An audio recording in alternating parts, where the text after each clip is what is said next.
కేవలం తలనొప్పి వచ్చింది అయ్యగారు, గేదకు బాగోలేదు అయ్యగారు, ఏకమని చెప్పేది. ఆత్మ సంబంధంగా ఏ ఒక్కరన్నా సాక్ష్యం చెప్తారా? ఇంతకుముందు అసలు నాకు ప్రార్థన చేయడం కుదరదండి, ఎక్కడికి వచ్చినాక లేదా సన్నిధికి వస్తున్న కాడ నుంచి దేవుని నడిపింపులో బలంగా ప్రార్థన చేస్తున్నాను, దేవుడు ఎంత సంతోషిస్తాడు. నేను ఇక్కడికి రాకముందు అసలు ప్రార్థన నడిపింపలేదండి, ఇక్కడికి వచ్చినాక భాషలు వస్తున్నాయి. స్తోత్రం. పరిశుద్ధాత్మ భాషలతో నేను ప్రార్థన చేస్తున్నాను, అగ్ని అభిషేకంతో నింపబడుతున్నాను. రాజవంశంలో ముఖ్యులుగా ఉండాలి మనం. వారం గడిచే కొలది మనకు నూన్యత రావాలి. ఎందుకు? వాక్యం చెప్తున్నాడు, దేవుడు అన్నాడు వాక్యము చేత ఉదక స్నానము చేపిస్తున్నాడు. అలా అవుతాం మనం రాజవంశంలో ముఖ్యులం. నిన్నెప్పుడు చూసి దేవుడు నా ప్రియమైన కుమారుడు అని చెప్పగలగాల. నిన్నెక్కడ చూసినా ఈమె నా ప్రియమైన కుమార్తె అని చెప్పాలి. దానియేలు అన్నాడు నీవు నాకు బహుప్రియుడు. ఎందుకయ్యాడు? ఈ లక్షణాలు దాని మీద కాన్సన్ట్రేట్ చేశాడు. ఆ బోర్డర్ గీసుకున్నాడు అంతే, నేను ఎట్లాగే ఉండాలి, ఈ బోర్డర్ దాటకూడదని గీసుకున్నాడు. ఆ బోర్డర్లోనే నడిచాడు. ఎన్ని సంవత్సరాలు తెలుసా? 90 సంవత్సరాలు. ఆయన బతికింది ఇంచుమించుగా 90 సంవత్సరాలు పైచులకే. 90 సంవత్సరాలలో ఎక్కడ కూడా ఆయనలో దోషము కనపడలేదు. చూడండి 6వ అధ్యాయం దానియేలు గ్రంథంలో, దానియేలు గ్రంథం 6వ అధ్యాయం 4వ వచనం. అందుకు ఆ ప్రధానులను అధిపతులను రాజ్యపాలన విషయములు దానియేలు మీద ఏదైనా ఒక నింద మోపవలనని ఉండి తగిన హేతువు కనిపెట్టుచుండిరి గాని దానియేలు నమ్మకస్తుడై ఏ నేరమైనను ఏ తప్పైనను చేయువాడు కాడు గనక దానియేలులో తప్పైనను లోపమైనను కనుగొనలేకపోయిరి. అందుకు దానియేలు గురించి మనం నేర్చుకోవాలి. దానియేలు రాజవంశంలో ముఖ్యుడు అవటమే కాకుండా ఆయనకున్న ఇంకొక లక్షణం ఏంటంటే ఏ నేరము చేసేవాడు కాదంట. ఏ తప్పు కాస్త సందు దొరికితే వెళ్ళిపోతాం మనం, అవసరమైతే సందు చూసుకొని వెళ్ళిపోతాం మనం. అందుకు దానియేలు అంటే దేవునికి బహుప్రియుడు. ఇంకొంచెం కింద చదువుదాం. దానియేలు గ్రంథం 6వ అధ్యాయం 10వ వచనం. ఇట్టి శాసనము సంతకము చేయబడినని దానియేలు తెలుసుకొనినను అతడు తన ఇంటికి వెళ్ళి యథాప్రకారముగా అనుదినము ముమ్మారు మోకాళ్ళుని తన ఇంటి పైగది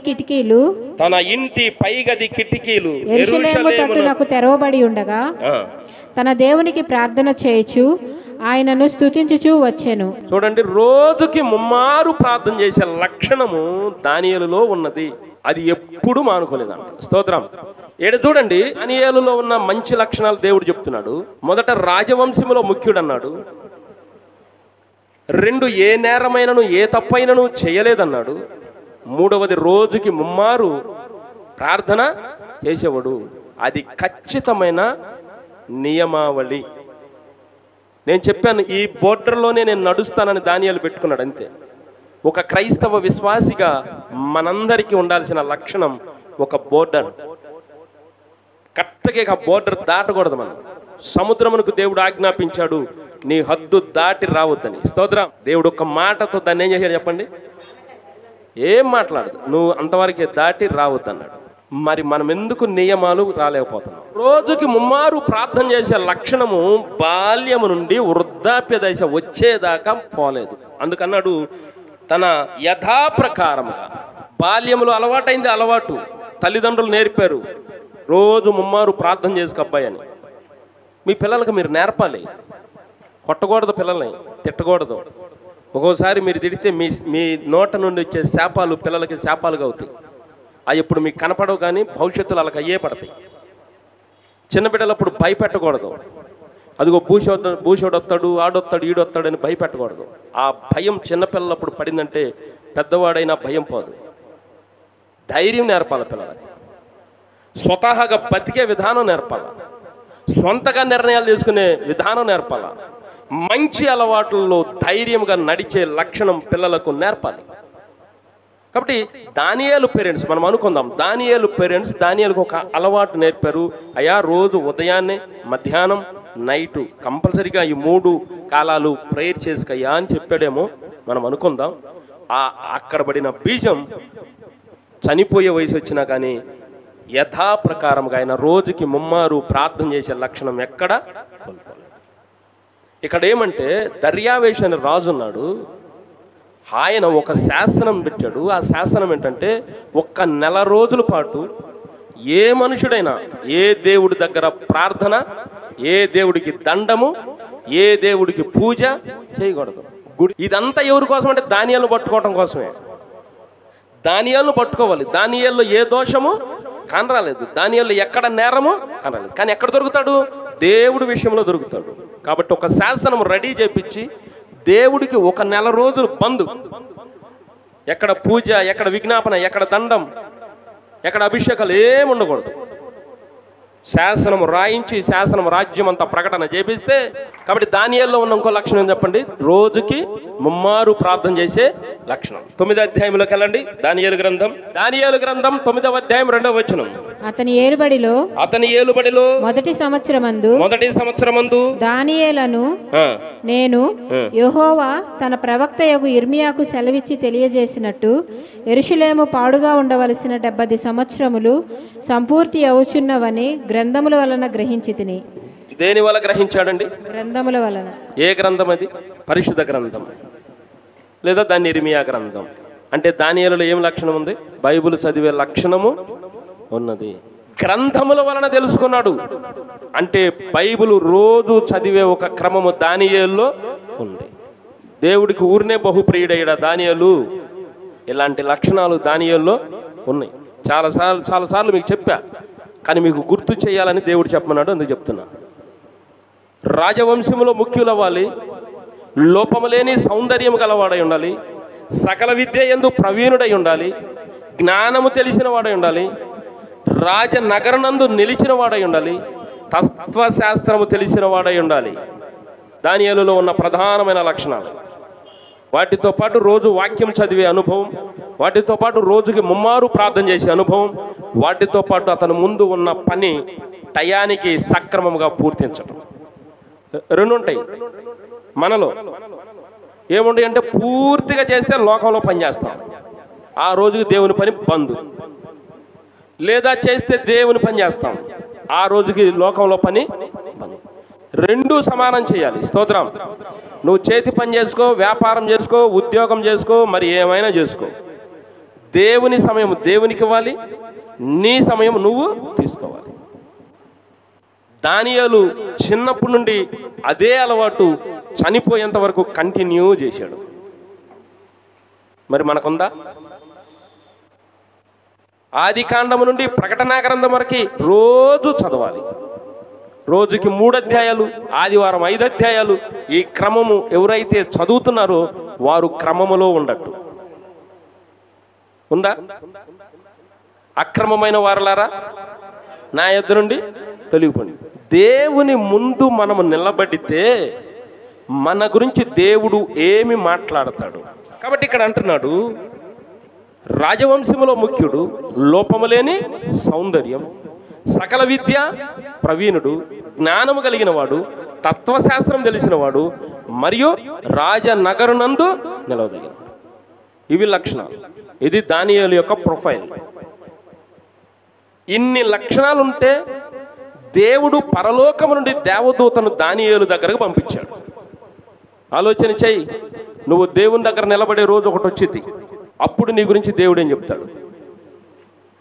ఇలాగే వెళ్ళిపోతున్నాం అనుకోండి, నేను మంచోడిని, వాళ్ళు చెడ్డోళ్ళు, వీళ్ళు చెడ్డోళ్ళు, వీళ్ళు మంచోళ్ళు కాదు, ఇట్ట బతుకుతున్నాం అనుకోండి, ఒకానొక రోజు సడన్గా దేవుని ముందు నిలబడతాం. దేవుడు నీ ముఖాన కాండ్రించి చూశాడు అనుకోండి, అది భయంకరం. ఇక అక్కడ దయ ఉండదు, క్షమ ఉండదు, కరుణ ఉండదు, ఏముండదు. అందుకు దేవుని వాక్యం నువ్వు చేసే తప్పులు నీ ముందుకు తీసుకొచ్చి, నేను చేసే తప్పులు నా ముందుకు తీసుకొచ్చి, ఏంటి దాని అర్థం? నిన్ను కించపరచటం కాదు, నిన్ను అవమానపరచటం కాదు. ఈ తప్పులు నీలో ఉండయ్యా, ఇదే గనక నువ్వు వచ్చావనుకో నేను కాండ్రిచ్చి వస్తా, కనుక ఇవి చెప్పినప్పుడు నువ్వు కనుక మారావనుకో, నా ముందు నిలబడితే, నా ప్రియమైన కుమారుడా, లోకము పుట్టినది మొదలుకొని ఆశీర్వదింపబడిన వారి కొరకు ఏర్పరిచిన లోకంలోనికి నువ్వు వెళ్ళని నేను పంపిస్తాను. స్తోత్రం. దేవుని ముందు నువ్వు నిలబడినప్పుడు దేవుడు నిన్ను ఈ విధముగా మెచ్చుకుంటే అప్పుడు నీ హృదయాంతరంగంలో నుండి క్రొత్త పాట ఒకటి బయలుదేరుతుంది. ఆ క్రొత్త పాట పాడుకుంటూ నువ్వు నిత్యరాజ్యంలోకి వెళ్తావు. దేవుని వాక్యం అంది, ప్రతివాని నోట నేను ఒక క్రొత్త పాట పెడతాను. దేవునికి ఇష్టమైన నడత నీలో ఉంటే పరలోకములో నీ నోట క్రొత్త పాట వచ్చింది. స్తోత్రం. అంటే ఆనందంతో నువ్వు పాడుకుంటావు. ఇన్ని లక్షణాలు దానియేలులో ఉన్నాయి. ఇంకొక లక్షణం ఏంటంటే ఆత్మీయ స్నేహితులు ఆయనకున్నారు. దానియేలుకి ఎవరున్నారు? ఆత్మీయ స్నేహితులు ఉన్నారు. శరీర సంబంధమైన స్నేహితులు కాదు దానియేలుకు ఉంది. ఆయన ఆఫీసు టు ఆయన హౌసు, ఇదే ఆయన కార్యాచరణ. ఆఫీసులోనేమో రాజ్య సంస్థానంలో ఉద్యోగం, ఇంటికాడేమో ఆయనతో పాటు 3 స్నేహితులు ఉన్నారు. వారు కూడా ప్రబుద్ధులే. ఎవరు వాళ్ళు? షడ్రకు, మేషకు, అబేద్నెగోలు. దానియేలు ఎంత మంటతో ఉంటాడో ఆ 3 కూడా అంత మంటతో ఉంటారు. స్తోత్రం. నువ్వు మంటతో మండుతూ ఉంటే, నీతో పాటు నా స్నేహితులు కూడా మండుతూ ఉంటే అక్కడ పరవళ్ళేనండి పరిశుద్ధాత్మ దేవునికి. దానియేలుకు 3 ఆత్మ సంబంధమైన స్నేహితులు. మరి నీ స్నేహితులు ఎవరు? ఆ ఆత్మ సంబంధమైన స్నేహితులు కూడా రగిలే వాళ్ళు. మేము మందిరానికి వెళ్తామంటారు, అక్కడ రగులుతుందా లేదా అగ్ని? అక్కడ పరిశుద్ధాత్మ దేవుడు మండుతున్నాడా లేదా? పరిశుద్ధాత్మ దేవుడు మనలో రోషము పుట్టిస్తున్నాడా లేదా? అది సహవాసం. నువ్వు వెళ్ళే సహవాసం ఏది? సచ్చుబడిన సహవాసమా, లేదా వేరు గొప్ప ఊరు తిప్పన్నట్టుందా? 3 స్నేహితులు రెడీగా ఉండాలి, లేదా దానియేలు రెడీగా ఉండేవాళ్ళు వాళ్ళ కోసం. అంటే వాళ్ళు ముందు వస్తే వీళ్ళు రెడీగా ఉండేవాళ్ళు, దానియేలు ముందు వస్తే దానియేలు రెడీగా ఉండడు. ప్రార్థన కూర్చుందామా? నీ ఆత్మీయ జీవితం అంతా మంటతో ఉండాలి. అందుకు మందిరానికి రావాలి. దానియేలుకు స్నేహితులు వాళ్ళు, స్నేహితులకు దానియేలు స్నేహితుడు, నీకు నేను స్నేహితుడిని, నాకు మీరు స్నేహితులు. ఆమేన్. మనము ప్రతి ఆదివారం కూర్చున్నప్పుడు, లేదా ప్రతి శుక్రవారం కూర్చున్నప్పుడు, లేదా ఆల్ నైట్ ప్రేయర్లో కూర్చున్నప్పుడు ఇక్కడ పరిశుద్ధాత్మ దేవుడు అగ్ని మండాలి. అంత రోషము కలిగిన ఆత్మ మనము కలిగి ఉండాలి. ఇన్ని లక్షణాలు ఉన్నాయి. ఇంకొక లక్షణం చూడండి, 1వ అధ్యాయం 8వ వచనం. రాజు భుజించు భోజనమును, రాజు భుజించు భోజనమును, పానము చేయు ద్రాక్షారసమును, పానము చేయు ద్రాక్షారసమును పుచ్చుకొని తన్ను అపవిత్రపరచుకొనకూడదని, చాలా పండి. దానియేలులో చాలా జాగ్రత్త ఉందండి. దానియేలు చాలా జాగ్రత్త పరుడు. తనను అపవిత్రపరచుకొనకూడదని చాలా నిష్ఠతో ఉండేవాడు. ఎప్పుడు కూడా అపవిత్రుడిగా ఉండటానికి ఆయన ఇష్టపడనే తినే ఆహారంలోనేనండి. మరి దానియేలుతో పోలిస్తే మనం ఎక్కడుంటాం? అసలు దానియేలుతో పోలిస్తే మనం ఎక్కడుంటాం? కోపం వస్తే కంట్రోల్ అయితే మాట అనేసి ప్రభువా క్షమించండి. అంత గొప్పవాడు దానియేలు. అంత గొప్పగా భక్తి జీవితం చేశాడు. ఒక్కొక్క లక్షణం నువ్వు రాసుకొని, నీ లక్షణాలు రాసుకో, పోల్చుకో, నీ లైఫ్ అర్థమైపోతుంది. నీ నోట వచ్చే మాటలు చాలా జాగ్రత్తగా ఉండాలి. నీకు అసలు అపవిత్రత అనేది అంటకుండా జాగ్రత్త పడాలి. ఎస్, అపవిత్రత అనేది నీకు అంటకుండా నువ్వే జాగ్రత్త పడాలి. దేవుడేం జాగ్రత్త పడ్డావు. చాలామంది అంటారు అన్నీ చెబుతాడు, అది చేస్తాడు, ఇది చేస్తాడని చెబుతాడు. మరి ఆడు తప్పు చేసేటప్పుడు ఎందుకు చూడడు దేవుడు అంటాడు. వీళ్ళు ప్రపంచ మేధావుల లిస్టులో పెట్టాలి ఇలా పేర్లు అంటారా లేదా? ఆడు తప్పు చేసేటప్పుడు దేవుడు ఎందుకు చెప్పడు రాడు? కానీ ఆడు తప్పు చెయ్యక ముందే దేవుడు ముందే చెప్తాడు, కానీ ఆడు గమనించుకోడు. నీవు ఈ వారంలో చేయబోయే తప్పులు దేవుడికి తెలుసు కాబట్టి ఈ వాక్యం అగ్ని మండిస్తున్నాడు. హల్లెలూయా. వీటిని మనం తీసుకోము. దేవుడు మాట్లాడకుండా ఉండడండి. క్షమించండి, దేవుడు మాట్లాడకుండా మనం ఏదైనా తప్పు చేయబోతుంటే దేవుడు చెప్పకుండా ఉండడు. కానీ మనం ఏం చేస్తామంటే ఆ మాటను మీరి చేస్తాం. మనము అంటున్నామంటే నువ్వు ఉంటావు, నేను ఉంటాను. కానీ దానియేలు అలా లేడు. అందుకు దానియేలు గురించి మనకి ఇన్ని వారాలు చెప్పాడు. ఇన్ని వారాల్లో నేను మీకు ఫైనల్గా చెప్తున్నా, ఒక 11 మంచి లక్షణాలు దానియేలులో బైబిల్ రాసింది. దానియేలు కొన్న లక్షణాలలో ఒక 11 లక్షణాలు బైబిల్లో రాయించాడు. నేను మీకు చెప్పినవన్నీ 11 లక్షణాలు. ఈ 11 లక్షణాల్లో ఒక్కొక్క లక్షణం నువ్వు రాసుకో, ఏ లక్షణం కన్నా మ్యాచ్ అవుతా. ఇప్పుడు రాస్తాం కదా, వచ్చి దేవుని పోల్చండి అని చెప్పి ఇటు కొన్ని పదాలు ఇచ్చి కొన్ని పదాలు ఇస్తాం. పోల్చండి అంటే యారో మార్కు కిందకి వెళ్తుంది, ఒకటి మధ్యలో వెళ్తుంది, మ్యాచ్ చేయమంటాం కదా. అలాగే నీ లక్షణాలు దానియేలు లక్షణాలు రాసి మ్యాచ్ అయ్యి కుదిరిద్దాము. లేకపోతే ఈరోజు దేవుని పాదాలు పట్టుకుని, ప్రభా ఇప్పుడు వరకు ఇలా బ్రతికాను, క్షమించయ్యా, ఈ రోజు నుంచి నేను ఇలా బ్రతుకుతానని ఒక మంచి తీర్మానానికి రండి. దాన్ని బట్టి ప్రభువు సంతోషిస్తాడు. ఆమేన్. దాన్ని బట్టి ప్రభువు సంతోషిస్తాడు. ఇన్ని మంచి లక్షణాలు కలిగి దానియేలు భక్తి చేస్తే దానియేలుకు దేవుడు ఇచ్చింది ఒకటండి, పరిశుద్ధ దేవుని ఆత్మనిచ్చాడు. ఆమేన్. చూడండి ఆ మాట, దానియేలు గ్రంథం 5వ అధ్యాయం 14వ వచనం. దేవతల ఆత్మయు వివేకమును. చాలండి, వాళ్ళు అన్యులు కాబట్టి ఆ మాట మాట్లాడాడు నెబుకద్నెజరు. అన్యుడు కాబట్టి ఏమన్నాడంటే దేవతల ఆత్మ. కానీ క్రైస్తవులుగా మనం అర్థం చేసుకోవాల్సిందంటే పరిశుద్ధ దేవుని ఆత్మ. పరిశుద్ధాత్మను దానియేలుకు దేవుడిచ్చాడు. దానియేలుకు ఒక 11 లక్షణాలు రాశాడు. ఈ 11 లక్షణాలు దానియేలు కలిగి ఉండుట చేత దేవుడు ఆయన్ని మెచ్చుకుని పరిశుద్ధాత్మను ఇచ్చాడు. పరిశుద్ధాత్మ దేవుడు ఎప్పుడు దానియేలుతో ఉన్నాడు. దానియేలుతో ఉన్న దేవుడు ఆయనకి కొన్ని వరాలు ఇచ్చాడు. చూడండి అదే వచనం, 5వ అధ్యాయం 14వ వచనం. దేవతల ఆత్మయు వివేకమును. అది వివేకము, బుద్ధియు విశేష జ్ఞానమును నీ యందున్నవని. చాలు. దానియేలులో దేవుడు దానియేలుకు పరిశుద్ధాత్మ అభిషేకం ఇస్తే ఆ పరిశుద్ధాత్మ దేవుడు దానియేలుకి ఇచ్చిన వరాలు ఏం చెప్పండి? వివేకము, బుద్ధియు విశేష జ్ఞానం. 1వ అధ్యాయం 17వ వచనం బి పార్ట్ చెప్పండి. సకల విధములకు దర్శనములను స్వప్న భావములను గ్రహించి తెలివిగలవాడై ఉండెను. చూడండి, దానియేలుకు పరిశుద్ధాత్మ దేవుడు ఇచ్చిన వరాలు, ఇది పాయింట్. 1 వివేకం ఇచ్చాడు, 2 బుద్ధినిచ్చాడు, 3 విశేష జ్ఞానం ఇచ్చాడు, 4వ చెప్పండి సకల విధములకు దర్శనములను స్వప్న భావములను గ్రహించు తెలివిగలవాడు. కాబట్టి ఆయనకున్న కృపావరం ఏం చెప్పండి? దర్శనము, ప్రవచన వరం. ఆ రెండిటితో పాటు వివేకం ఉంది. బుద్ధి లేనిలాగా కాదు, అందుకు బుద్ధి గలవాడు. కాబట్టి దానియేలు చేసిన భక్తి విధానము దేవునికి నచ్చి దానియేలుకు పరిశుద్ధాత్మ వరం ఇచ్చాడు. ఆ పరిశుద్ధాత్మ దేవుడు దానియేలు మీదకి వచ్చి దానియేలుకు కొన్ని వరాలు ఇచ్చాడు.